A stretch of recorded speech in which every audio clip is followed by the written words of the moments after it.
teraz na inú tému.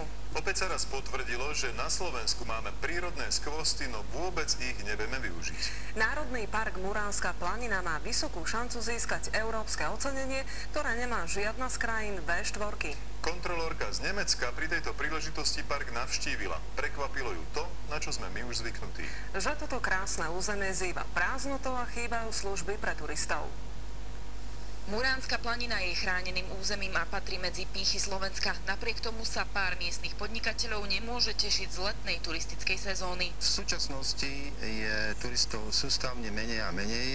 Tých dôvodov je niekoľko, ale pravdepodobne ten najhlavnejší je, že doteraz tu bolo veľmi málo možností vyžitia turistického ruchu ako takého. Vyľudnená planina veľmi prekvapila aj kontrolórku z Europark Federation. Pravdou však je, že iba krásna príroda turistov nepriláka. Oblasťou, kde sú ešte určité rezervy, je oblasť služieb, či je to teda nejak ubytovanie, gastronómia, ale aj oblasť služieb, ktoré predstavujú zážitky v prírode a majú tieto zážitky v prírode vylepšiť. Národný park má pritom veľký potenciál, množstva divých šeliem či voľne chované kone by boli pre turistov lákadlom.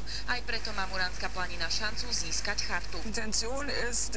Hlavnou motiváciou je, aby národné parky spolupracovali so záujmovými skupinami a aby sa rozvíjal cestovný ruch. Ocenenie chartou by planine veľmi pomohlo. 80 národných parkov v Európe, ktoré sa ňou môžu pochváliť, ponúkajú aj zahraničné cestovky.